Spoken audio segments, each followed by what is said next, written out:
이어진 이 두 명의 대통령을 꼽아 보면은 이 링컨과 케네디 대통령을 꼽을 수가 있을 것입니다. 여러분, 예전에 이 두 대통령에 대해서 연구하던 이 학자들이요, 이 두 사람 사이에 기막힌 연관성이 있는 것을 발견하고 그것을 보도를 했던 적이 있습니다. 내용이 이렇습니다. 이 첫 번째로 두 사람 다 이 머리에 총상을 입고 사망을 했다고 합니다. 두 번째로는요, 두 사람 모두 금요일에 죽었다고 하고요. 세 번째로는 두 사람의 뒤를 이은 대통령의 이름이요, 존슨이라는 이름이 들어갔다라고 합니다. 네 번째로는요, 링컨 대통령은 포드 극장에서 죽었고, 그리고 이 케네디 대통령은 포드가 만든 링컨 자동차에서 죽었다고 합니다. 다섯째로 링컨을 죽인 암살범은요, 이 극장에서 총을 쏘고 창고로 도망치다가 잡혔고요. 그리고 케네디를 쏜 암살범은 창고에서 총을 쏘고 곧 극장으로 도망치다가 잡혔다라고 합니다. 희한하죠? 여러분, 이 여섯 번째로는요, 링컨 대통령의 비서의 이름이 케네디고 케네디 대통령의 비서 이름이 링컨이었다라고 합니다. 여러분, 그리고 그들이 암살되는 날 이 두 비서들이 다 그 장소에 가지 말라고 이 대통령에게 충고를 했었다라고 합니다. 그리고 1번째로는요, 이 링컨과 케네디 대통령의 이름의 철자가 모두 7개의 알파벳으로 구성이 되어져 있고요. 마지막으로 8번째는요, 이 링컨 대통령의 이 당선일이 1860년도였는데 케네디 대통령은 1960년대 당선일이었습니다. 우리가 이렇게 보면은 공통점이 참 많이 있지 않습니까? 두 사람이 연관성도 많고 공통점은 많은데, 여러분, 두 사람이 추구했던 삶의 내용은 너무나도 달랐습니다. 여러분, 이 케네디는요, 그 생활이 정말로 방탕한 삶을 살았습니다. 대통령이었지만은 참 좋지 못한 모습, 이 마릴린 먼로라고 하는 이 대표적인 여배우와 이 스캔들도 있었고요. 여러분, 그리고 금요일 저녁에 이 백악관에 여자들을 불러다가 파티를 했었던, 여러분, 그러한 방탕아였다라 그렇게 알려져 있는 대통령이 케네디 대통령입니다. 또한 이 케네디 대통령 때에 이 공영학교의 이 기도 모임과 성경 공부 모임들을 다 폐지를 했습니다. 여러분, 그 결과 오늘날 이 미국의 공영학교들이 어떻게 되었을까요? 너무나도 안타깝게 성경 공부가 멈추고 기도가 사라진 그 자리에 이 마약과 폭력들이 등장하게 되고, 그리고 동성애가 그 자리를 대신하게 되었습니다. 지금 미국은요, 이 미국의 아이들이 5학년만 되면은 이 본인이 여자가 될지 남자가 될지 그 젠더를 선택하게 선택권을 준다라고 합니다. 여러분, 이런 면에서 이 케네디는, 여러분, 세상에서는 인기가 높고 권세가 있었는지 모르겠지만은 하나님께서 보실 때는 결코 거룩한 지도자가 아니었던 것이죠. 여러분, 그 반면에 이 링컨 대통령은요, 그 얼굴이 참 못생겼다라고 합니다. 여러분, 이 키만 컸지 이 얼굴에 이 광대뼈가 툭 튀어나와 있기 때문에 이 링컨 대통령이 이 수염을 기른 이유도 사실은 그 얼굴의 광대뼈를 가리기 위해서 이 수염을 길렀다라고 합니다. 여러분, 링컨 대통령은 또한 이 케네디 대통령처럼 이 하버드 대학 출신이 아닙니다. 초등학교 중퇴를 했죠. 여러분, 이와 같이 모든 면에서 이 비교해 보면은 너무나도 보잘것없어 보이는 사람이었지만은, 여러분, 링컨 대통령은요, 이 백악관을 기도실로 만든 유일한 사람이었습니다. 여러분, 하나님이 기뻐하시는 정의와 평등을 실현하기 위해서 목숨을 걸고 전쟁을 했고요. 그 결과로 흑인 노예 해방이라고 하는 아주 위대한 업적을 남겼던 사람이었던 것입니다. 여러분, 이와 같이 외형이 비슷하다라고 해서 이 같은 인생이 아니다라는 것이지요. 여러분, 이 직함이 같다라고 해서 동일한 열매를 맺는 것이 아니라는 것입니다. 이 하나님의 뜻을 향해서 우리가 어떻게 사느냐, 거기에 따라서 우리가 하나님께 쓰임을 받게 될 수도 있고요, 때로는 하나님을 대적하며 살 수도 있다라는 것입니다. 여러분, 이런 면에서 오늘 우리의 삶의 방향이 어디인가, 여러분, 내 삶의 목적이 무엇인가를 결정하는 것은요, 이 대단히 중요한 것입니다. 우리가 아무리 외형을 잘 갖춰도 하나님을 향하여서 우리의 마음이 바르게 서지 못하고 하나님의 목적을 분별하지 못해서 우리가 세상을 향하여서 살아가게 된다라고 하면은 결단코 우리의 인생들은요, 하나님께 인정받을 수 없다라는 것입니다. 여러분, 이런 면에서 우리가 어떻게 하면은 하나님이 기뻐하시는 존재가 되고 하나님의 목적을 위해서 쓰임 받을 수 있을까요? 오늘 본문을 보시면은 이 외형은 비슷해 보이지만은 실상은 전혀 다른 삶의 길을 살아갔던 두 사람이 등장을 하게 됩니다. 한 사람은 아마샤라는 사람이고 또 한 사람은 우리가 잘 아는 아모스입니다. 두 사람의 이름이 참 비슷하죠. 여러분, 이름은 비슷한데 그들이 살았던 삶의 내용은 정반대였습니다. 우리가 오늘 본문의 10절을 보시면은요, 아마샤는요 제사장이었습니다. 그런데 베델의 제사장이다 그렇게 말을 하는데, 이것은 즉 그가 하나님의 제사장이 아니라 그 당시 베델에서 금송아지를 그들이 세우고 섬겼는데 그 금송아지를 섬기는 제사장이었다라는 것입니다. 이 겉모양은 제사장이었지만은 실제로는 그 당시 왕이었던 여로보암 2세의 구미를 맞춰주는 이 왕의 제사장이었던 것입니다. 여러분, 더구나 그는 레위 지파 출신도 아니었고요. 또 쉽게 요약해서 말하면요, 이 왕의 권력 옆에 붙어서 자신의 이익만 챙기는 그러한 직업적인 제사장이다, 그렇게 부를 수가 있는 인물이었습니다. 여러분, 그가 이 아모스를 향하여서 이 왕을 모반한다, 그렇게 투서를 보냈다라는 것입니다. 여러분, 그렇게 아모스를 모함하고 투서를 보낸 이유가 무엇일까요? 그것은요, 여러분, 우리가 오늘 본문에 이 13절, 이 14절을 보시면은, 이 12절에서 13절을 보시면은요, 여러분, 이 아모스 선지자를 향하여서 여기가 내 땅인데 도대체 너가 왜 내 나발이에 와가지고 너가 예언자 이 행세를 하느냐? 여기서 예언자 제사장은 나 혼자만으로 족한데 도대체 여기 와서 너가 왜 하나님의 말씀이라고 하면서 그러한 심판의 메시지를 너가 선포하고 있냐? 여러분, 그렇게 불만을 품고 아모스를 모함을 했다라는 것입니다. 여러분, 그럴 때 그렇게 모함을 하는 이러한 아마샤를 바라보면서 이 아모스가 어떻게 반응을 할까요? 아모스의 반응은 이렇습니다. 14절에서 16절을 보시면은 하나님께서 나를 부르셨다. 그리고 하나님께서 나에게 지시하셨기 때문에 나는 그 말씀에 순종해서 말씀을 전파하는 것뿐이다. 나는 전문가도 아니고 권세 있는 사람도 아니지만은 하나님이 말씀하신 것을 전달하는 사람이다. 여러분, 그렇게 선포를 하고 있습니다. 여러분, 이와 같은 사람의 삶이 하나님의 길을 여는 자의 모습이라는 것입니다. 화려하진 않지만 갖춘 명성도 없지만은 여러분, 이 예수는 그리스도다, 이 복음의 메시지, 이것을 맺히기 위해서 이 땅에 왔다가 돌아갈 수 있는 사람, 이것이 오늘 본문에 기록된 아모스의 삶이라고 말할 수가 있는 것입니다. 여러분, 오늘 이 시대에 이 아모스처럼 살려고 하는 사람이 있는 반면에 여러분, 이 아마샤처럼 살려고 하는 사람이 있습니다. 여러분, 아마샤라는 이 이름의 뜻은요, 능한 자, 유능한 자라는 의미를 가지고 있습니다. 그 반면에 이 아모스의 이름의 뜻은 무엇입니까? 지난번에도 같이 나눴지만은 이 아모스의 이름의 뜻은 짐진자라는 그러한 의미를 가지고 있습니다. 무엇입니까? 여러분, 오늘날 이 세상은요, 유능한 사람들을 원하죠. 여러분, 그래서 사람들은요, 이 중요한 역할들을 가능하면 누구에게 맡기려고 합니까? 유능하고 능력 있는 사람들에게 맡기려고 하는 것입니다. 여러분, 그러나 하나님은요, 그런 사람들을 쓰시지 않습니다.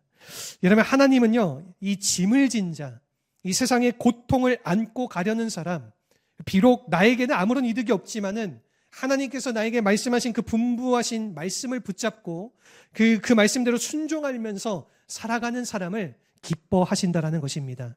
여러분, 오늘날 우리의 교회도 마찬가지죠. 여러분, 이 아마샤처럼 이 화려한 권세를 가지고 그리고 우리의 만족만을 위한 교회가 되면은 여러분, 겉으로는 성공한 교회처럼 보일지 모르겠지만은 여러분, 이 하나님 보실 때에는 아주 시시한 이 교회가 된다라는 것입니다.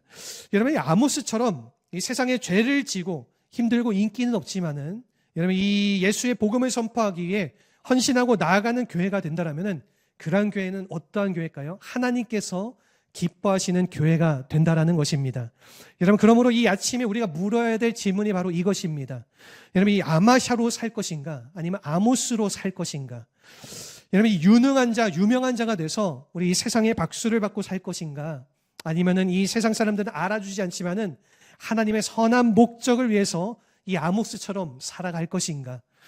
여러분, 저는 우리 모두가 이 아모스와 같은 삶을 살아가시기를 축원합니다. 여러분, 우리 교회가 아모스처럼 되었으면 좋겠습니다.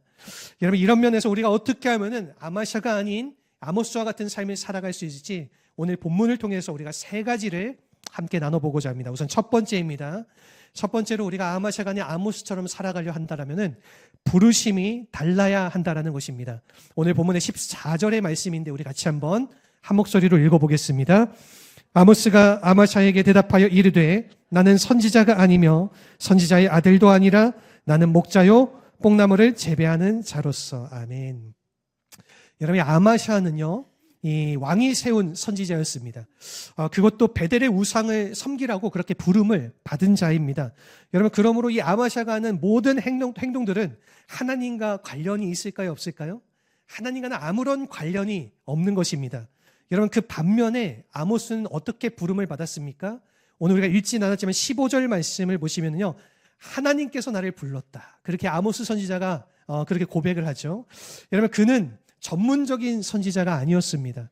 이 들에서 이 양을 치고 이 뽕나무를 재배하는 그냥 평범한 평신도, 오늘날로 말하면은 이 평신도 사역자라 그렇게 부를 수가 있는 사람인데, 이 중요한 것은 이것입니다. 여러분이 내가 전문적인 사역자가 되느냐, 이 평신도로 섬기느냐, 그것이 중요한 것이 아니라 여러분, 누가 나를 불렀느냐, 그것이 중요하다는 것입니다. 나를 부른 자가 누구냐라는 것이 중요하다는 것이죠. 여러분, 이 15절 말씀을 보시면요, 아모스는 분명하게 하나님께서 부르신 자입니다.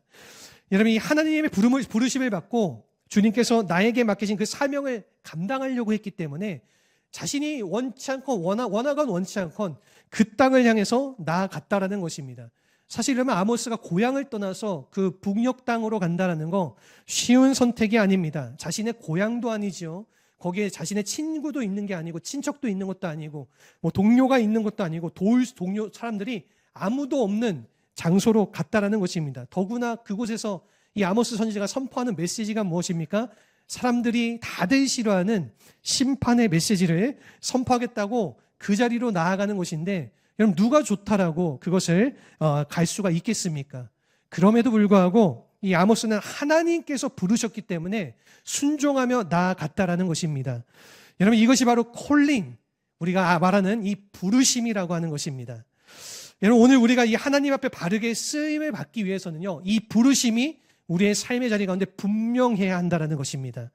여러분, 부르심이 없는 사람들은 처음에는 화려하게 출발을 하지만은 조금 어려움이 생기기 시작하면 쉽게 포기하고 떠나갈 수가 있는 것입니다. 여러분, 다시 말씀드리지만은 이 부르심, 여러분, 이 소명이라고 하는 것은요, 목사나 선교사에게만 해당하는 것이 아니라 여러분, 우리 모든 그리스도인들은 다 누구나 소명을 받고 부르심을 받고 주님 앞에 나아오는 것입니다. 여러분, 우리 모두를 하나님께서 사용하시기를 원하시기 때문인 것이죠. 저는 우리 교회에서 이 사역을 위해서 힘쓰는 이 평신도분들이 많이 계신다라는 사실이 얼마나 감사한지 모릅니다. 우리 교회 안에서 여러분, 이분들을 통해서 하나님의 부름을 받고, 여러분, 이 하나님께서 그들을 부르셨기 때문에 이 평신도의 직을 가지고 있지만은 이 똑같이 복음을 위해서 쓰임을 받고, 또한 여기 선교를 위해서 쓰임을 받고 하나님 나라를 위해서 쓰임을 받고 있다라는 것입니다. 우리가 잘 아는 이 CCC라고 하는 이 캠퍼스, 이 국제 대학생 선교회가 여러분 있는데, 이 단체를 시작하신 분이 이 빌 브라이트 박사님이십니다. 이분이 UCLA에서 처음 시작한 단체가 이 CCC 선교 단체인데, 지금은 이 LA가 조금 시들한 도시가 됐지만은 여러분, 옛날에는 원래 그렇지 않았습니다. 이 영적 운동의 본산지라고 불리는 곳이 LA였습니다. 여러분, 그래서 빌리 그레함 목사님 본격적으로 사역하신 곳이 LA였고요, 미국에. 그리고 오순절 운동도 처음 미국에서 일어난 곳이 바로 이 LA 도시였습니다. 여러분, 그리고 이 CCC 운동도 바로 이 LA에서 일어났던 것입니다. 이 빌브라이트 박사님이 이 운동을 시작한 이후로 이 지저스 필름이라고 하는 이 영화사를 만들어서 이곳에서 제작되는 그 여러 가지 영상과 영화들을 통해서 전 세계 40억 명의 사람들에게 복음을 전해주었다라고 합니다. 여러분, 놀랍지 않으십니까? 40억 명의 인구들에게 복음을 전했다라고 해요.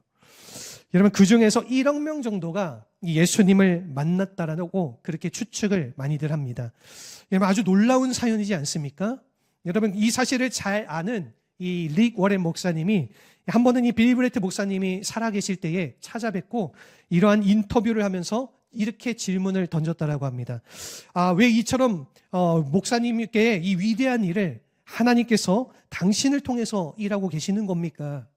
이렇게 이러한 질문을 했을 때에 이 빌 브라이트 목사님이 이렇게 대답을 했다라고 합니다. 사실 이 땅에는 나보다 더 유능하고 더 많은 것을 갖춘 사람들이 많이 있습니다. 나에게는 하나님께 쓰임 받고 싶다라는 그러한 소원이 한 가지가 있었습니다. 내가 예수님을 만나고 예수님을 나의 주인으로 고백한 그 순간 제가 헌신하고 하나님께 올려드린 글이 있습니다. 이 글의 내용이 이것입니다. From this day forward, 오늘 이날 이후부터 I am a slave of Jesus Christ. 무엇입니까? 나는 예수 그리스도의 종이 되겠습니다. 여러분, 이러한 한마디, 이 한마디의 헌신이 이 빌브라이트 목사님을 하여금 평생을 그 하나님의 아름다운 사역에 헌신할 수 있도록 달려가게 했고, 그렇게 수많은 열매를 맺게 했다라는 것입니다. 여러분, 오늘도 하나님께서 이러한 사람들을 부르고 계시는 줄로 믿습니다. 여러분들 한 분 한 분을 하나님께서 부르고 계십니다. 오늘 말씀을 듣는 가운데에 혹여 이 성령께서 여러분들을 부르신다라고 그렇게 느껴지신다라면은 사랑하는 성도 여러분들, 헌신의 자리로 나아가실 수 있기를 바랍니다. 여러분, 이 내가 일하는 것이 아닙니다. 주님께서 일하시는 것이죠. 여러분, 우리가 잘 부르는 찬양의 가사처럼 주가 일하시네, 주가 일하시네, 주께 아끼지 않는 자에게. 여러분, 이 가사 잘 아시죠? 이 찬양 다들 잘 아시죠? 여러분, 이 오병이어를 두고 이 가사를 지은 이 찬양의 내용인 것입니다. 어린아이가 보리떡 5개와 물고기 2마리를 예수님께 가져왔는데 그것으로 할 수 있는 것이 무엇이 있겠습니까? 들판에 수많은 사람들이 굶주린 가운데에 기다리고 있는데, 여러분, 그런데 그 어린아이가 가져온 도시락 1개로 도대체 무엇을 할 수가 있겠습니까? 여러분, 그러나 여러분, 아낌없이 그것을 주님께 올려드렸을 때에 여러분, 주님께서 그 5,000명을 먹이고도 남는 그런 놀라운 기적들을 나타내 주셨다라는 것입니다. 누가 한 것입니까? 주님께서 하셨다라는 것이지요.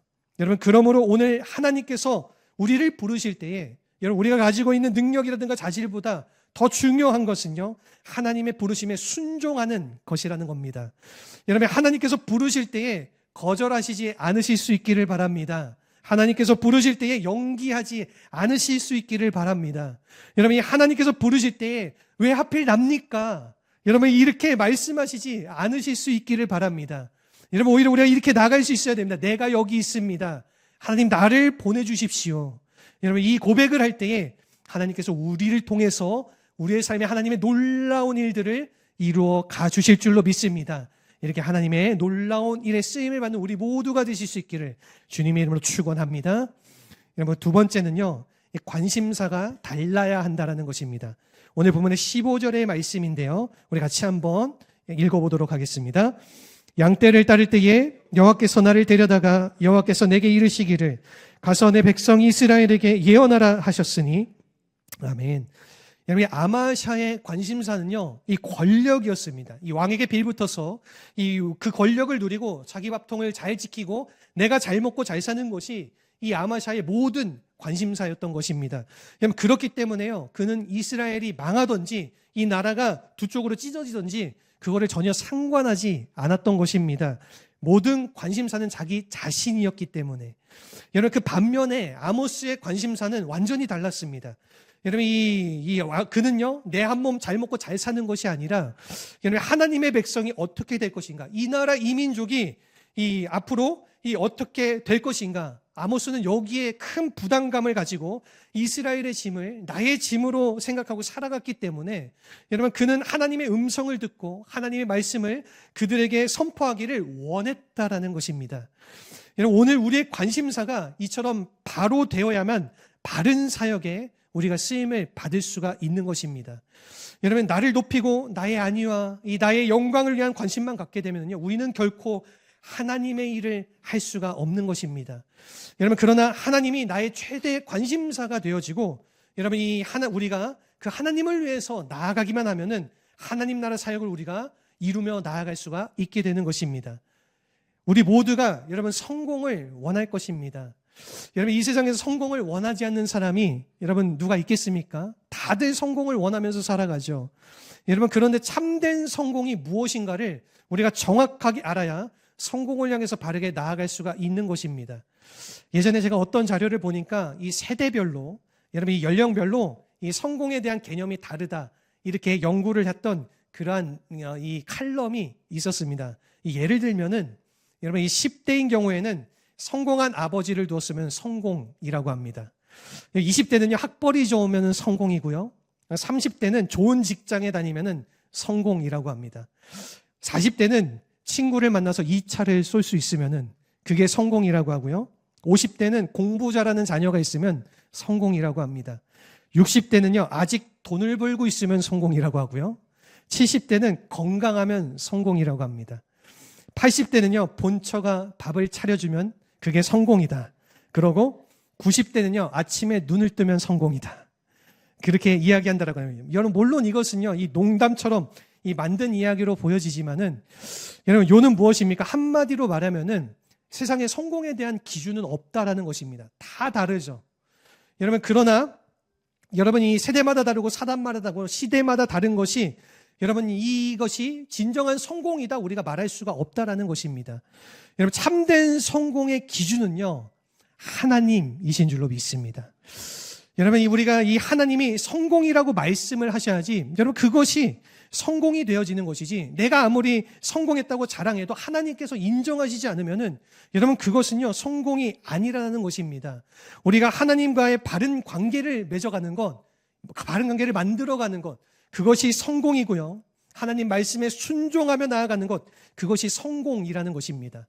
저는 물론 내가 맺는 열매도 중요하지만은 우리가 순종하느냐 순종하지 않느냐가 바로 우리의 성공의 여부를 결정한다라는 것입니다. 우리가 히브리서 11장을 보시면은, 성경을 많이 읽어오신 분들은 잘 아시겠지만은, 여러분, 이 믿음의 장이라고 얘기하지 않습니까? 믿음의 영웅들에 대한 설명들이 많이 나옵니다. 여러분, 이 장을 보게 되면 정말 위대한 믿음의 조상들이 이렇게 나열이 되어 있는데요. 그래서 어떤 분들은 이 부분을 믿음의 전당이다, 그렇게 이야기하기도 합니다.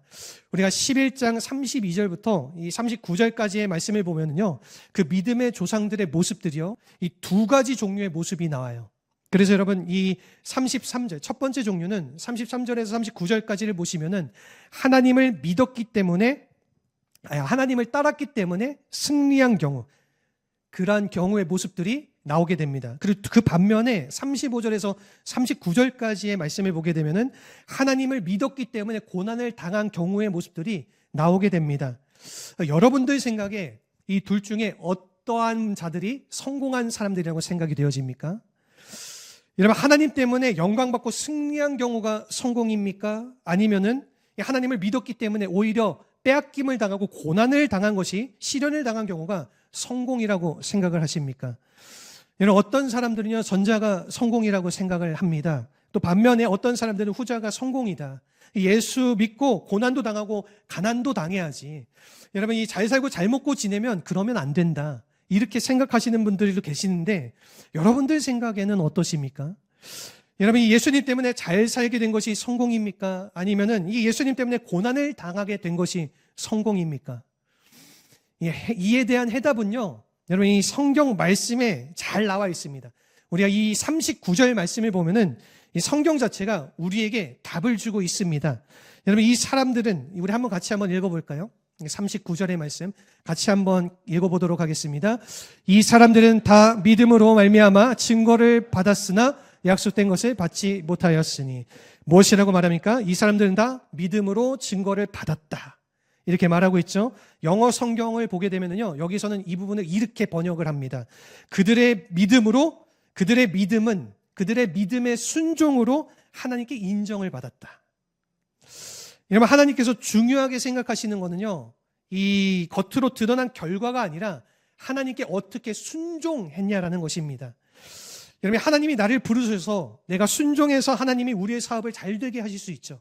그리고 또 건강을 주실 수도 있습니다. 이 모든 것들이 다 귀한 것이죠. 여러분, 예수 믿는 사람들은 그러한 것들이 무조건 잘못됐다고 생각하시는 분들도 계시는데, 여러분, 오히려 이것은 위험할 수도 있습니다. 이런 반대로 예수 믿었기 때문에 여러분, 선교지에 가서 고생도 하고 빼앗기기도 하고 심지어는 여러분, 이 순교 당하는 경우도 있지 않습니까? 여러분, 이런 경우에 세상 사람들이 봤을 때는 참으로 안 됐다, 그럴지 모르겠지만은 중요한 것은요, 하나님께 순종했느냐 안 했느냐, 여러분, 이것이 중요하다라는 것입니다. 오늘 우리의 마음속에 하나님께서 나를 부르셨을 때에 내가, 여러분, 그 말씀에 순종했으면은 주어진 결과에 상관없이 여러분들은 성공한 것입니다. 여러분, 결과는 내가 만드는 것이 아니라 누가 만드시는 거야? 하나님께서 만드신다라는 것입니다. 예를 들면은 이 빌리 그레함 목사님 같은 경우, 우리가 잘 알고 있는 엄청난 사람들을 앞에 두고 설교를 하셨던 분이지 않습니까? 뭐 미국의 리버레 목사님이라든가, 우리 한국으로 치면은 지금 하늘나라 가신 옥하는 목사님이라든가, 하용조 목사님이라든가, 여러분 또 우리가 뭐 부산 수영로교회 정필도 목사님이라든가, 이런 분들 정말로 수만 명이 모이는 큰 교회를 세우지 않았습니까? 여러분, 그러면은 우리가 물론 여러분 그분들을 그러한 시선으로 보게 되면은 성공일 수 있죠. 여러분, 이 반면에 선교지에 가셔서 이 소수의 무리들을 앞에 놓고 일평생 동안을 힘들어하고 가난해하면서 고생하면서 평생을 사셨던 여러분 그러한 선교사님들이 계십니다. 여러분, 이런 두 분들을 놓고 우리가 비교해 보면은 여러분 누가 성공자일까요? 여러분, 물론 우리가 하나님 나라 가 보면은 알겠지만은, 여러분 정말 하나님께 순종하기만 했다라면은 그 두 사람들 다 성공자라는 것입니다. 여러분, 키는 무엇입니까? 핵심은 무엇이에요? 우리가 하나님께 순종하는 것이라는 겁니다. 여러분, 우리의 모든 포커스가 하나님께 맞춰지고 하나님께서 기뻐하시는 그 뜻을 행하게 된다라면은 하나님이 그것을 성공이다 말씀하여 주신다라는 것입니다. 그러므로 여러분과 제가 이 나의 기준을 우리가 결정하고 이 세상 기준에 따라서 이 성공과 실패를 결정하는 것이 아니라 우리가 하나님 앞에서 바른 자세로 사실 수 있기를 간절히 소원합니다. 여러분이 하나님의 말씀에 순종하면은 우리 모두가 성공자가 될 수 있다라는 것입니다. 바라는 것은 우리 모두가 주님 앞에 순종함으로 성공하는 하나님 앞에 성공한 인생을 누리며 살아가시기를 주님의 이름으로 축원합니다. 그리고 마지막으로 세 번째는요, 삶의 방향이 달라야 한다라는 것입니다. 오늘 본문의 마지막 17절 말씀 우리 같이 한번 한 목소리로 읽어보겠습니다. 여호와께서 이와 같이 말씀하시기를 내 아내는 성읍 가운데서 창녀가 될 것이요 내 자녀들은 칼에 엎드려지며 내 땅은 측량하여 나누어질 것이며 너는 더러운 땅에서 죽을 것이요 이스라엘은 반드시 사로잡혀 그의 땅에서 떠나리라 하셨느니라. 아멘.